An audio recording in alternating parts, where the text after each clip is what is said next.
Hi, I'm Tyson Franklin, and welcome to this week's episode of the Podiatry Legends podcast. With me today are two legends from New Zealand. But before I get to them, just remind everybody that I do have a YouTube channel.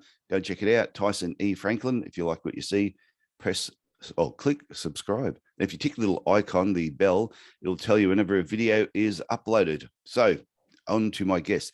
They are both New Zealand podiatrists. I have Travis McKenna and Daniel Bagnall. Daniel is on the Gold Coast and Travis is up in Brisbane, and they are both Auckland University of Technology graduates. So welcome to the show, guys. How are you doing? Very well. Thank you very much for having me on the podcast, Tyson. See, that was very polite from Daniel, and Travis, that was a little effortless, wasn't it? Sort of like, thank you. It's the hard part of trying not to talk over each other with both of us. I know that's always interesting when you got more than one guest. So I'm gonna, as I ask questions, I'll sort of indicate who is to talk, so we don't end up all over the top of each other. But I know you two pretty well, so this should be pretty fun. So Travis, I'm going to start with you. Why did you do podiatry in the first place? For me, I sort of fell into podiatry. I sort of left school and just bopped around with a few things, and then studied in Otago for 12 months. I wanted to do physio, and I sort of was out of school a bit before I went in. So uni for me, the first year was quite interesting. And then, so had a few ups and downs there. And then did you start physio? Did you end up starting physio? No, you didn't. I didn't even make it out of pre-med. Okay. I quite enjoyed uni life. Had a great time. Yeah. Lots on the terps a bit. Yeah. Yep. And then I met my wife down there, and sort of that changed the way my drinking habits. So I transferred up to Auckland and was doing occupational therapy because I wanted to work with kids. So I wanted to do, it's why physio and stuff interested me. I wanted to work with sort of sports or kids. And I went to one lecturer for occupational therapy, and it was all mental health. And I was like, nah, it's not for me. I've got colleagues who do it and they love it, but it wasn't my thing. And my wife was in podiatry, and she's like, look, it's similar. They do sports stuff. They do these orthotic things. I didn't actually know what one was. And so I transferred into podiatry and was planning on doing the first semester and then transferring out back into physio, and just never did. And I've stuck enjoyed it too much? I love it. I wouldn't change it. I don't know why I ever wanted to be a physio. Yeah, I don't know why anyone. I've had some people say to me, students that are graduating, and I go, when do you do podiatry? They go, oh yeah, I don't really know if that's for me. I said, so what do you want to do? They go, physio. I said, so you want to rub hairy butts? I said, because really, you're going to be rubbing hairy butts. And they go, oh, there's more to it. I said, yeah, but there's going to be a lot of hairy butts. So Daniel, what about you? What got you into podiatry? Well, yeah, mine's a bit of an interesting story. I had absolutely no idea what I wanted to do after I left school. And it was kind of an expectation that, me being the firstborn and no one in the family had gone to uni. So there was this expectation that I'd go to university and enroll into a degree. So where I lived in Auckland, I lived pretty close to a university called Massey University, and all my mates went there and started a business degree. So I just basically jumped on the bandwagon and enrolled into that, and did that for about a year and a half. Didn't really enjoy it. And what I originally wanted to do was just basically take a break from everything.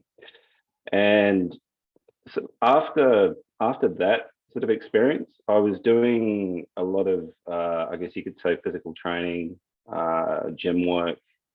And a mate approached me one day and said, hey, why don't you, are you interested in joining the army? So I said, well, why not? Geez, so, okay. Yeah, because I just basically needed to take a break from basically everything I was doing sort of at the time. So we were doing that, and because we were, I guess, pretty motivated, we're doing a lot of training. It was my mate that actually had to go see a podiatrist. And that's how I got introduced into podiatry. I knew Did you join the army? Did you end up joining the army? You did? Yeah. I did a stint, a brief stint in the army. Absolutely loved it. But yeah, it was basically because of all the running and training we were doing, we were trying to basically get super fit before the intake. He had to go and see a podiatrist. So yeah, it was through his experience. It basically sparked my curiosity, because he had to basically go down the whole custom foot orthotic therapy pathway. I think it was for anterior knee pain, something to that effect. And it just really intrigued me. A light bulb went off, and it just really sparked my curiosity. But the deal, I guess it wasn't cemented. It sort of got me a little bit more curious about a potential healthcare, a profession in healthcare. So yeah, as I continued on in the army, I actually wanted to go further in the army. I just absolutely loved it. I loved the structure, the framework, and yeah, I just really, really enjoyed it. And he actually talked me out of it and said, look, I think you would have more potential going back to uni and exploring podiatry or something. So I took his advice, and I was actually, similar to Travis, I was contemplating physiotherapy as well. But at the time, back in New Zealand, I had what's called the equivalent to a university entrance qualification. Yeah. So I didn't quite have the marks to get into physiotherapy. So what I actually did at that time was I enrolled into a health science degree at AUT and gave myself a semester to basically decide what I wanted to do. And I don't know, there was just something about podiatry. There was just something about it that drew me in. And after the first semester, I enrolled, got in, and I've never looked back. What year did you graduate? To 2000, end of 2005. So okay, what about you, Travis? When did you finish? 2015. Okay, so you're miles apart. I didn't realize Daniel was that much older than you. Yeah, I don't actually know. Yeah, I thought you were a guy. Did you know Daniel had been in the army before? Nah, I didn't know much about Daniel's background. We chat to each other fairly regularly, and it's amazing how things just pop up when you ask questions. I remember listening to a podcast once, and on this podcast, they said, even if you're not into podcasting, you should grab a recording device. You should go and interview your parents, your grandparents, and other family members, and just dig deep into the life and just keep asking questions and ask them why they did certain things in different life choices. And they said, you'll be surprised what you'll even learn about your own parents and your grandparents just by digging a little deeper. You'll find they're actually quite interesting. Not saying you weren't interesting beforehand, Daniel, but no. Now you're super interesting. Now you're super interesting. Yeah. I know where you're coming from. You're coming from a good place. Yeah, but it is. It's just it's interesting. You ask the right questions, and so you get a close family and friends that you think you know, but until you ask them certain questions, you don't know what got them to where they are. So the reason I got you both on here was because I knew you were both in New Zealand. I knew you both been educated, you did podiatry there, but you both came to Australia. So I'll ask you first, Travis, why did you leave? Did you work in New Zealand for a while first and then come over here, or you come straight to Australia? I didn't work in New Zealand as a podiatrist. So I graduated, and back home, you graduate, you get your certificate and in your degree, and then you got to apply for your registrations. And then I transferred across, so I could transfer my New Zealand registration straight into an Australian registration. Yeah. So that took a few months. So I did a few things after I finished just to fill in the time, and then I came straight over and worked in Australia. I'll backpedal one bit. Chloe May, your wife, she's a podiatrist as well, isn't she? She is, yeah. Yes. So you both decided we're both going to go to Australia, or did one of you say, hey, we should go to Australia? And they all went, okay. How did you make that decision? That's an interesting one. So when Chloe and I started dating, so we met first year in Otago, and when we first started dating, we sort of sat there and I said to her, look, when I graduate, whatever that I decide I'm doing at this point, still, have no idea what I'm going to end up as. Yeah. I don't really want to stay in New Zealand. I want to travel, I want to see the world, and I want to get out of here. And I need to know where you stand on this, because I don't want to start a relationship now and then we get through the degrees and we're just like, oh, you were done. And so we sort of agreed that we'd go. And then halfway through, so the end of third year, Chloe did her placement and she really enjoyed it. And she got offered a job straight out of placement. And they said, look, we really like you, we want to stay. So I sort of said, okay, cool. If you want to stay, I'm happy to look at jobs. And I interviewed with a few people around New Zealand. And then I also just sent out like shotgun CVs to places in Australia, and just sort of looked at what was out there, and was sort of thought I was going to stay, and I was going to stay for Chloe, because that was sort of where I was at. It was like, well, this is where we are. And I got offered a job in Tasmania, and the big thing for me, like as a grad, I think money was a big thing. Like 7 years later, you don't really think about it, but I got offered a job in New Zealand and one in Tassie, and the monetary value to the two was quite different. There was quite a substantial difference in what I could get in New Zealand to what I could get for the same level of experience, exactly the same, just getting off a plane in Australia. So that was a big thing for us, was looking at, okay, can we get what we want out of life here with this, or do we go and explore and do what we said we were going to do and travel and make a bit more money? And there was always the thing going through uni, all our lecturers, my mentor when I did placement had all trained, like done stuff in New Zealand after they graduated. Yeah. And so you'd heard all the stories of, oh, they do this. And like we were plaster casting, and Australia was all on 3D printing, and Shockwave was only just sort of coming through at uni when I was graduating.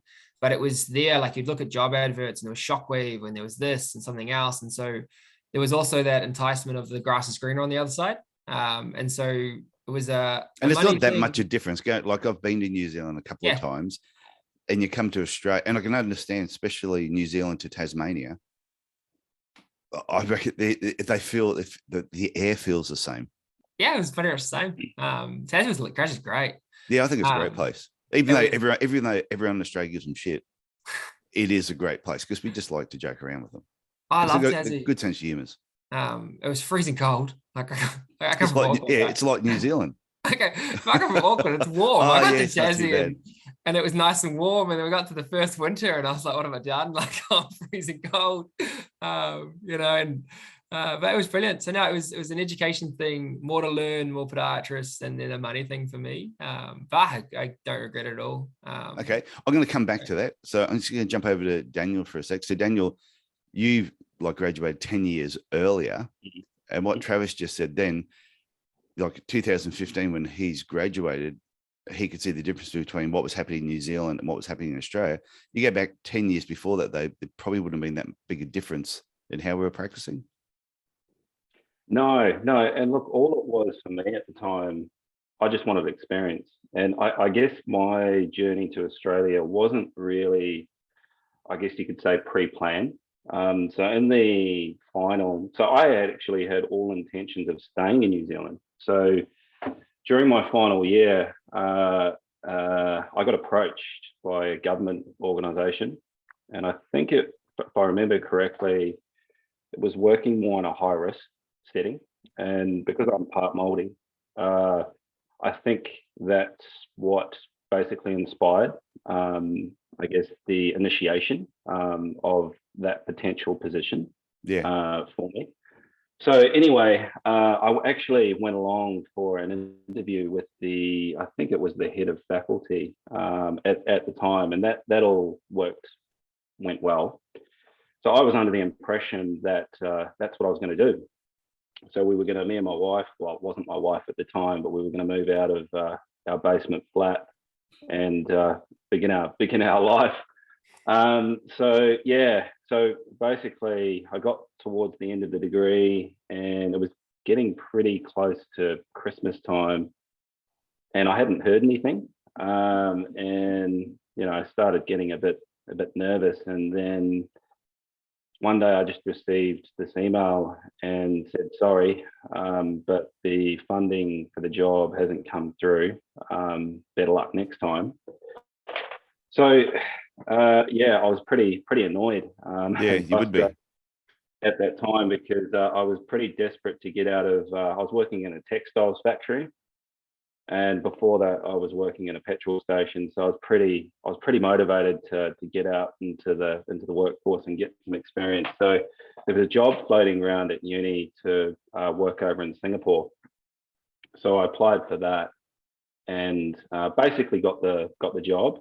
But when it came to asking them about my partner coming along with me, there was going to be some challenges that we were going to be confronted with at that time, because at that time she was a South African citizen, New Zealand permanent resident. So it just really muddied the waters. So I think that year, or the year prior, my wife's mother, she's a nurse.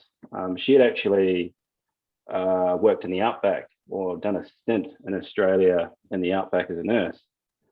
And I think we were just round at her place one day, and she says, why don't you try Australia? And I thought, that's a pretty good idea. So I went back home, and I very much like Travis, I basically just applied online to as many places as I possibly could. I was just very open-minded to work basically anywhere.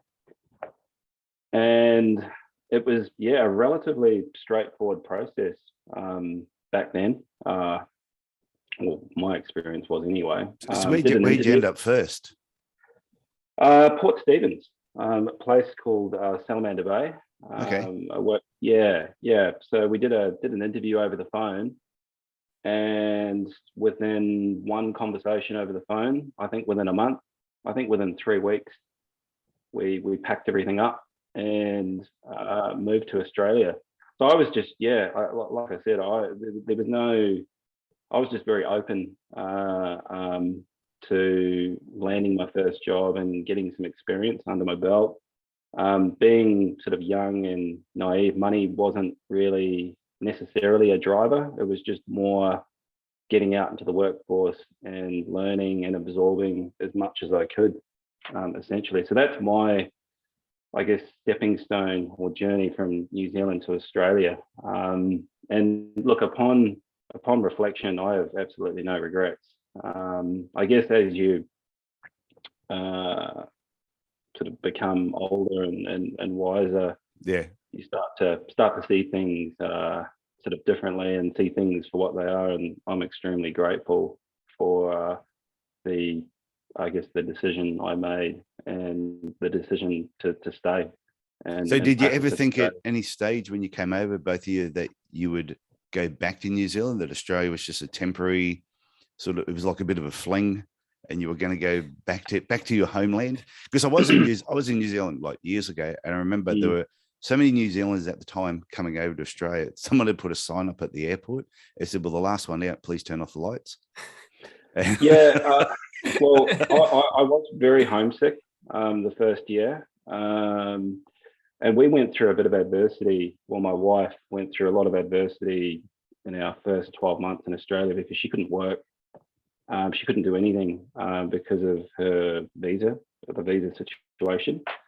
So we were a little bit naive.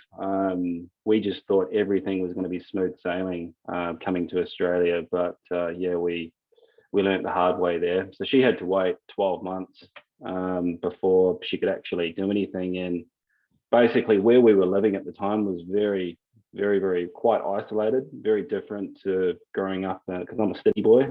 So very, very different. But you've also got a married background. So would that have been a big thing too? There would have been a lot of family, a lot of culture in New Zealand, that when you came to Australia, you would have left a lot of that behind. Oh yeah. And it's very strong on my wife's South African side as well. They're very family orientated. So we were basically cut from the umbilical cord, and we just had to basically fend for ourselves. But that was a tough 12 months. We did at times. Well, actually for her, I sort of contemplated going back, because it was pretty hard, me going off and starting my career, and she wasn't able to do much, but we got through it, and as you do, and yeah. And you made it. So Travis, Travis, you came over. So did Chloe May work as well in Tasmania? You both got jobs in Tasmania when you came over? Yeah. So I got my one in Launceston. And then we pretty much, so I got mine, accepted the job, and then we just try to find Chloe a job. We worked it out that with I just figured out Chloe May's going to be going, why wasn't I invited on? Pretty much. She can step in if she's in the background. If she's in the background. Yeah, but if she's in the background, she can jump on if she wants. Nah, she's gone down to do the shopping. She took the little one out because she was paranoid that all you'd hear through the entire recording was my daughter just screaming her head off about random things. Yeah. So she took the little one out. And she's sitting there going, oh, we're going to do it. Oh, I'll take her out because she'll start crying, or she'll just try and join the call. And I don't think that wouldn't have been too much of a problem. But I just realized then that we should have invited her on as well. Maybe we'll get her on a different episode. She can come on by herself, standalone. Yeah, she'll enjoy that. She'll be the episode could be what's it like living with Travis? Oh, great. You'll just watch the numbers fall on your episode, Daniel. Yeah, we know what it's like to be friends. What's it like to live with him? I actually had my wife on the podcast to say what it was like to live with me.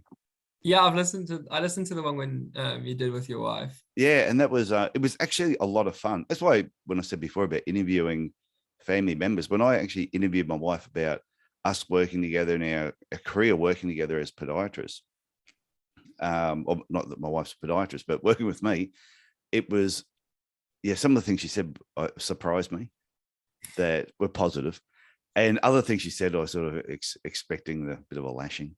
So maybe we need to get you and Chloe on later on, because I know at the moment in Brisbane you're setting up your business in Brisbane, so maybe when that's all well established and up and running, I'll get you both on. Yeah, and then we can call it living with Travis. Yeah, you're living with Travis, and how she did all the work and I just run off the coattails. Well, pretty much that's what I've picked up so far. Yeah, pretty much. Yeah. So Chloe got a job. Unfortunately, we couldn't get one because Tassie's so little. Yeah. When we came over, there wasn't a lot of work, but there was work. So she ended up in Devonport and I ended up in Launceston, which is about an hour apart. So we ended up leaving uni, been living together at the time we're at uni, to move to Australia and then live an hour apart, which was a bit strange. So we took different places, and I used to just drive up on a Friday night, and I'd stay up there Saturday, Sunday, and then drive back Monday, work Monday to Friday, and then just drive back up. Yeah. And so we did that for a while. And then Chloe had applied for a job and didn't get it.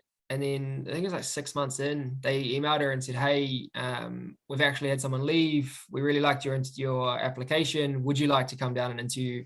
And so she did that. And then we ended up in Lonnie together, which was nice. So we both worked. To answer the question about, did we look at going back? It was always the plan. The plan was come over, pretty much just pillage the resources, learn as much as we could, and then go home. And then the longer we worked here, the more we started. You sound like a Viking. Pillage the resources and then head back home. Just take everything back, and then just turn New Zealand to Australia. No. Actually, now we can throw it in. Now you sound like the Irish rugby union team going in New Zealand. Just go there, pillage, and then go back again with the trophy. So this is the part where we just leave the call. Daniel will have our own podcast. He's going to be pillaging Australia. That's what it's called. The New Zealand podiatry experience. And maybe that's what we'll call the episode, Pillaging Australia. So that was the plan, was just to learn as much as we could, and then go back and set up, because our families are all in New Zealand. It's just Chloe and I here. And then, but the more you worked here, the more opportunities arrive. I got friends who are still back in New Zealand, and you talk to them, and the way they practice in terms of the healthcare system is very different, from what you hear. And obviously never working there, you don't know the ins and outs of what it's like to work on the ground. But you hear things about, we only see this, or, we're limited by what the health coverage will cover. And so it's a lot of weird ins and outs. Whereas I find here, we just do what we want. People come in and the health funds say, well, you're a podiatrist, I assume you do podiatry. Yeah. And we treat them, obviously we're not treating a shoulder, but I've never found restricted as a podiatrist here. And I love that. If tomorrow we want to try something new, as long as it's within our scope, we can do that. We don't have to ask, are we covered, or is ACC going to cover us for this? Are they going to give us the right codes? And so we considered it going back in COVID. That really hit us hard with all of the job losses, and you just weren't sure whether you were going to have a job tomorrow. And as a Kiwi, you don't have a lot of those support systems. So we didn't have a lot of positions where we're like, if we lose our jobs, we're sorted. So we did really consider going home at COVID and got through it. And I don't think I'd ever go back now. Okay. So another question. Daniel, I'll come back to you. So when you first got here, you said you went to Port Stephens. That's right. Yep. Where did you head off to after that? Gold Coast. So I worked in private practice for about 1.5 years in Port Stephens. And I was probably a bit arrogant at the time. About 1.5 years in. What makes you say you're a bit arrogant? Oh, I thought, other than the big chip on your shoulder, because you're a Kiwi and you're an All Blacks fan who normally win everything. Until now, the chip's just been knocked off. But I foolishly thought, not foolishly, but arrogantly thought, I could go out there and start my own business. Yeah. And that's what I did. I started a business, in Nelson Bay. Like it's quite a. Have you been to Port Stephens before? No, never been there. Yeah, it's like a coastal. I think town. I know where it is. Yeah, just north of Newcastle. Is it north of Sydney? Yeah, north of Newcastle. Oh yeah, Newcastle. Yeah, just north of Newcastle. So I did that for about 6-7 years. And basically what happened, to cut a long story short, my sister-in-law is also a podiatrist, and she worked with me for a brief period for some work experience. And then by that stage, all our family from New Zealand had basically moved to the Gold Coast. So we were commuting to the Gold Coast a fair bit. And every time we would come to the Gold Coast, we would get that homesick feeling. We just really enjoyed coming up. And sort of by the 6th year, my wife and I had our first child. And we were seriously contemplating, do we stay here? Or do we consider relocating to the Gold Coast for our daughter at the time to be closer to the grandparents? And then my sister-in-law contacted me one day, and she had basically, she started a job with this multidisciplinary allied health company on the Gold Coast, and they were looking for a head podiatrist at the time. And I had employed an associate who was about my age now at the time, and I basically sold the practice to him in order to relocate to the Gold Coast. And I swore I would never go back into opening another business ever again. Yeah. Well, you lied about that, didn't you? Exactly. So yeah, I did that from 2013 up until 2018, and that was a real transition for me. It almost felt like a massive regression, if I'm going to be honest with you, because it was a GP clinic-based allied health model. Yeah. So I had basically no idea about that model prior to moving to the Gold Coast. I thought it was going to be this amazing job, but it was not to be. Not to be. It was very, very challenging, and it definitely felt like I went 10 steps backwards, going, from a purpose-built private practice to working out of GP clinics. But there were some steep learning curves there. Okay, well, before we get on to you moving back into private practice, let's go to Travis. Travis, I know, so you're in Tasmania. I know you ended up in Victoria. How did you make the leap over another ditch? So Tassie was awesome, but we were really struggling with the fact that we came to learn, right? So, and PD, unfortunately, when we were in Tassie, was all based in Hobart. And being in the north of Tasmania, you got bits and pieces, but we were constantly flying into Melbourne or into Sydney to do any PD. I was lucky when and for some culture. Huh? And for culture. And for culture. We spent most of our time in the bush when we were in Tassie. Like, we love the national park. I know, like I said, Tassie's nice. It is nice. It was great, but yeah, food was better in Melbourne. And so I was lucky when I got there. They still classified like Launceston as a rural community, and so they were doing a thing to drive to get more more clinicians in. And so I ended up with this funding model that they pretty much paid for me to do PD. So like I could fly in and out, and there was a certain monetary value, and you could just write it off, and it was cool. And so I'd spend a lot of time in Melbourne or Sydney, and Chloe would come up, we'd do PD, and we'd go back, and we were forever just flying back and forth. And we said, look, I can't keep doing this. And you had to take 2 flights to go home. So to go home and see the family was fly to Melbourne or fly to Sydney and then fly to Auckland. So it's been like 8 hours just sitting in the airport where you leave at 6 and you arrive, and by the time you do the time zone. So it just got too much. So we said, look, let's move to Melbourne. So we applied for jobs and got jobs in Vic and went up and worked there for about 3 years. And then, yeah, it was good. And then obviously I moved to Brisbane. Yeah. So why the change other than the weather's far better in Queensland? As everyone in the state knows that. Everyone in the country knows that. But why Queensland? Did you just want a warmer climate? Because like everyone that's been to, like Melbourne is my favorite city in Australia. Yeah. It's just it's just so good to go to. And most people I talk to sort of go, yeah, it is good. Wouldn't want to live there, but it's a great place to visit. No, you see, like our house prices were quite expensive in Victoria, and yours were quite cheap. So we thought, we'd come up with everyone else and just blow your house prices out of the water. And you did that. Yes, house prices went up. Now we're like Sydney. That was it. That was the only reason I did it. I'm just going to be spiteful and destroy your house price. So, but was there a draw? Was there a draw to Brisbane? Because you could have gone anywhere in Queensland.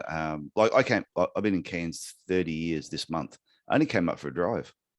I just haven't gone back. So we were in Vic, and we had my wife, we had my daughter the year we left. So Chloe was on mat leave, and we were contemplating our options. I was working in a GP clinic a couple of days a week for myself, and I was doing sort of some aged care stuff just to sort of fill the days. Yeah. And Chloe was on mat leave, and as she was looking at transitioning back, there were a few sort of things there with transitioning in, getting the days and the hours back. And so we sort of looked at it and went, okay, are we going to get what we want down here? And is this the life we want? This is where we want to raise our daughter. And then not really, it's cold, Queensland's supposed to be warmer. And so we came for the climate, came for the lifestyle, and then it's just mostly just opportunities, really. Things were at the time cheaper to move, and house prices were obviously better, but really it is true. Like we've got a lot of friends in Melbourne, and like I said, love going down there, and we actually really enjoy going down in winter because you love that cold weather you get there that you don't get in Queensland. But yeah, when I say I couldn't live in Melbourne, it's only because that cold just goes for so long. Friends that are down there who love being there, but they just said as it gets towards the end of winter, they can't wait for it to finish. Well, Melbourne's funny. You get like these amazing days, and then it's windy as all hell. Yeah. And you're just like, awesome. Like now I'm cold, and it's sunny, and you just want to do things. That was my first thing to Melbourne. Somebody said, "Oh, they have 4 seasons in a day." And I'm going, didn't quite in my head work out how that worked. And I remember arriving there one day. It was 30 degrees. We arrived, sunny, hot. Oh no, we arrived. It was super cold. Had a jacket on. Then 2 hours later, it was like 30 degrees. Took the jacket off. Then it hailed. Yep. My God. And then the temperature dropped again. And they said, that is Melbourne. Yeah, it's the same as Auckland. Like Auckland's similar. You plan for one part, and by the afternoon, you're like, I wore the wrong outfit. So now you're in Brisbane. How are you finding Brisbane? Obviously, is this where you think you're going to stay long term, or do you think no, you still got that bit of, because you initially said you both had that, you agreed to have the travel bug, that you were going to sort of move around a little bit more. No, this should be it. We just bought a house. So hopefully this is it. I don't Oh, you're really, locked in now. yeah. Well, Close informed me that I have to change like state of origin colors and everything. I'm not allowed to support New South Wales. Apparently I have to support Queensland because I bought a Of house course. there and I live here. Yeah, well, So you want to support the winning team. yeah, apparently Clay made that decision. She's like, well, you also lost. So like, you don't get a choice anymore. So whereabouts in Brisbane are you? We're in North Brisbane. So we just bought in Petrie. So it's at like 30 minutes up from the city. So not far, Yeah. not far from the city. So yeah, so it's nice. It's interesting at the moment because we've just come up, right? So we're still used to a colder climate. Everyone here is freezing and we're wandering around going, this is really nice. Like it's nice and it's not too bad. But I love it. Brisbane's different. It's really cool. I love being up here. Yeah, it is. Like I wouldn't live back down in Brisbane myself because I'm so used to being in Cairns now, and everything is just so laid back. If I moved anywhere, I'd move back to the Gold Coast where I moved up from, which is why back over to Daniel, being on the Gold Coast, and I've been to your practice, and it is a beautiful practice, and it is called Foot Science Podiatry. If anyone wants to go and check out the website and do some stalking, it is a really nice practice. So, what made you all of a sudden get back into private practice? I was just really frustrated with the standard of care I was being forced to deliver out of GP clinics, if I'm going to be frank with you. And I didn't want to be the podiatrist perpetuating that, essentially. And that was essentially the driver for me. I knew I had more to offer, and I just couldn't see myself continuing to operate in a GP clinic environment, and that was essentially it. I just knew that patients deserve better, and I could offer so much more, and I just knew that there was more growth for myself going back into a purpose-built practice where I could do things my way. Yeah, I felt very trapped working out of GP clinics, and don't get me wrong. That experience was a very valuable learning experience and gave me a lot of perspective. And I guess it reignited my passion for podiatry, I guess, in a way, and made me sort of look at the profession a little bit differently, and myself in terms of my worth as a podiatrist. yeah. I think what the important part what you're saying there though is if you're not happy where you are, like to me, I think every experience is a positive experience, even if you're not enjoying it at the time. You can take that experience and learn from it and make the next experience better.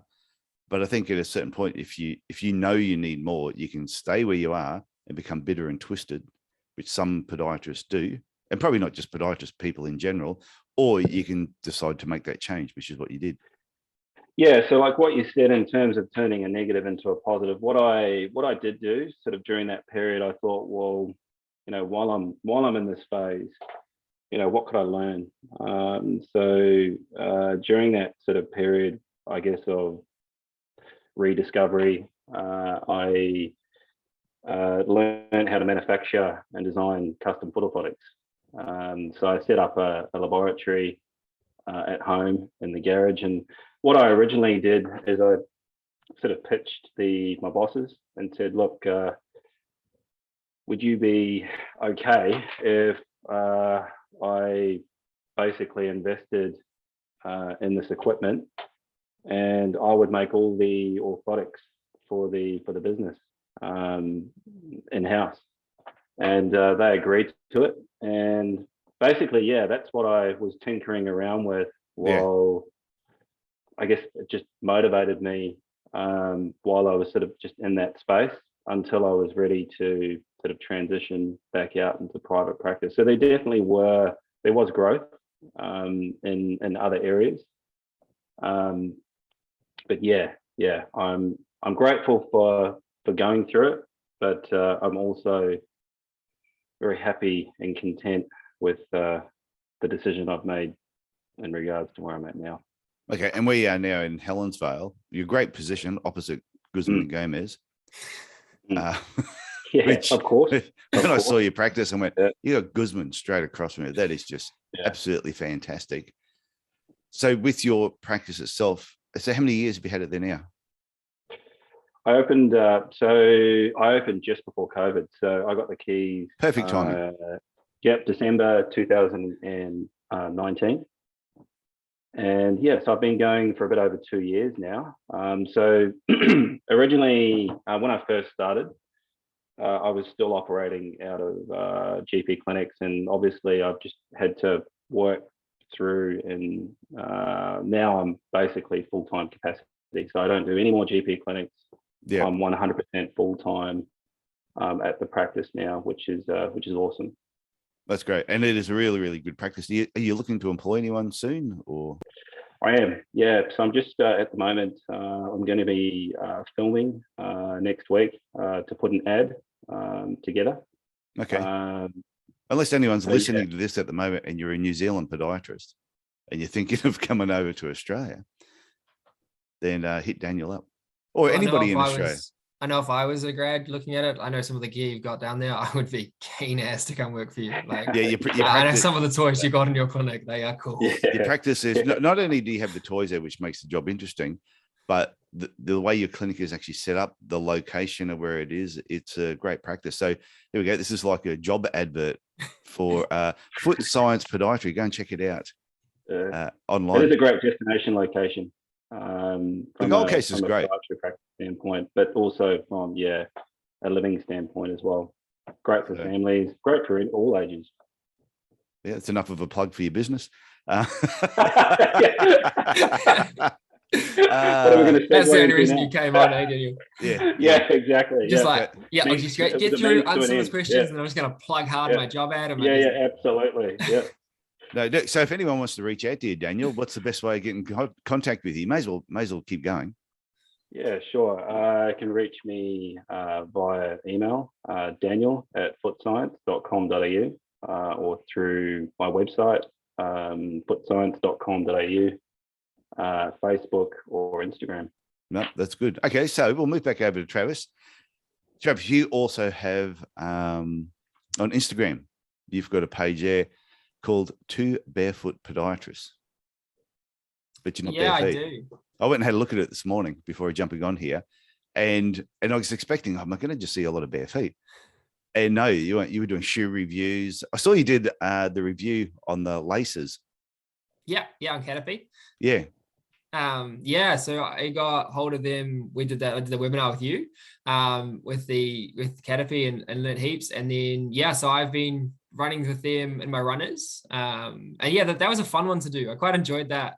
Sometimes I just want to put up the outtakes because it took us a while. The first few times I did it, I got the, if you know much about the Canopies, like the bauble and you got to pull them through.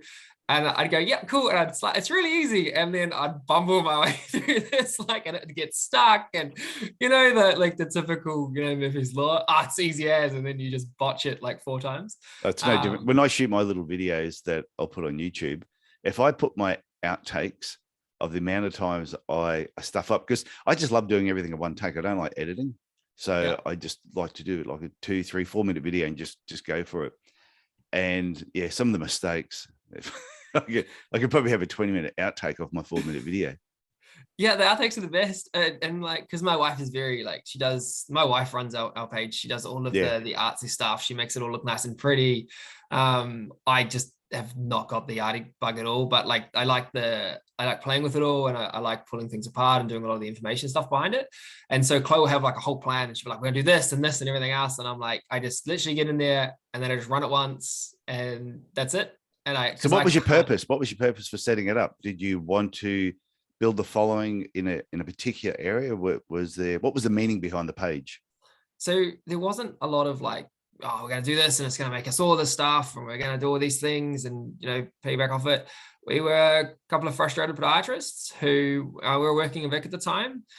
And I was frustrated because I go to work and I'd have to say stuff that I didn't believe in because that's where I was working. That was the way they liked it. And that was cool. That was their business and that was their model. And I was happy to do that. It wasn't that I was frustrated for them, but I was frustrated because I saw podiatry had more potential. And I've always been a frustrated podiatrist with some of the things we've done, even as a student. So I always went through uni and it was orthotic heavy. And I always describe it like, as cartoons, you got everyone standing under the light. And then there's the eyes sitting in the corner in the dark. Yeah. That was me. I was sitting over there questioning about 1,000 things and annoying my lecturers, who thankfully put up with me enough to let me graduate. So that was awesome. But it was so that we could have a voice and educate and show people there was more to podiatry than just, here's a set of orthotics, or this is it, or we cut toenails. It was, you can do all these fun things and the feet are so much fun. And just, it was great. It was a great way to learn. We got to put stuff out there, learn heaps while we did it. And I met so many people who reach out through Instagram, both clinically and educational stuff. So I've had people reach out with random things. I had someone reach out from the States with a weird bunion surgery. So I got to learn lots about bunion surgery so I could answer their question, but it's been fun. I really enjoy it. That's good. As long as I always think, as long as there's a purpose behind the page. I've seen some podiatrists where they've done an Instagram page and the whole goal behind the page is sometimes just to get more followers, but there is no purpose behind it. Yeah. That's probably like my page. Yeah, so no, it started organically. It's very much that, and honestly, it's all my wife's doing. To be honest, I can't take much credit for it. That's why I should have had her on instead of you. Yeah, pretty much. Yeah. She puts the hard yards in. She does all the puts it all down, and I just pretty much come through and edit it all and add bits and pieces. I do a lot of I guess Chloe does all the stuff you see. I do a lot of the answering to the questions and because I love that part. I love being a podiatrist. I just love being able to help people and just you do these. It's so much fun, right? You get people in and they just have this random problem that you just sit there and you're like, it's not that big of a deal. And you do a couple of things and they're like, oh my God, you're a wizard. And you're like, yeah, it's just cool. It was not that much hard effort at all. And I love it. It's just so much fun. Do you ever say to your patients, I used to say to them, when you fix them up and they go, oh, I'd say, did I tell you at the start how good I was? And they go, actually, I think you may have mentioned that at some stage. I said, just making sure. But it is one of those professions where, because we help people, you can have a lot of fun with what you're doing. You don't have to take everything super serious. And even though, yes, there can be some conditions that are serious, in general, we can still have a lot of fun with our patients. So I've got a last question for you both. Travis, will you ever go back to New Zealand to live? Probably not. Probably not? Not while I'm still practicing. Okay. No, but you do visit on a regular basis, I would say? Yeah, prior to COVID, we were home every year. I'm home in 2 weeks. It'll be nice. First time I've been home since COVID started. So yeah, I can't wait to get back. Okay, cool. Daniel, what about you? Think you'll ever go back to New Zealand to live? Look, I'll never say never, because you never know what's around the corner in life. But in the foreseeable future, I can't see that happening. We're pretty settled and set in Australia, and we love it here. Okay, that's great. This actually reminds me of our Q&A sessions when we were doing the reboot, because you two were on a lot. Oh, Daniel, I've got one last question for you. Do you ever do a hungy? My uncle did. Oh, you don't do them? You've never done one yourself? No, I've never done one myself. But my uncle used to do them a lot. You need a pretty decent backyard, and you need a certain type of soil to get the flavor, and obviously volcanic rocks as well, preferably. Did you play rugby back then? We had so many hungy, every year at the league club. That was our massive fundraiser, and they'd have a hungy pit out the back of the the clubhouse. We had one under our bleachers at one of the rugby clubs. Yeah, they used to do that in Cairns too when I was playing rugby union up here. Towards the grand final, they'd dig out a pit on the rugby field, at the back, not on the field, and a couple of the Kiwi teams would get together and do that. But I used to play rugby league for Runaway Bay on the Gold Coast, and the family there, guy I played with, Tony Tioka, and his family used to do a hungy every couple of months in the backyard. It'd be absolutely fantastic.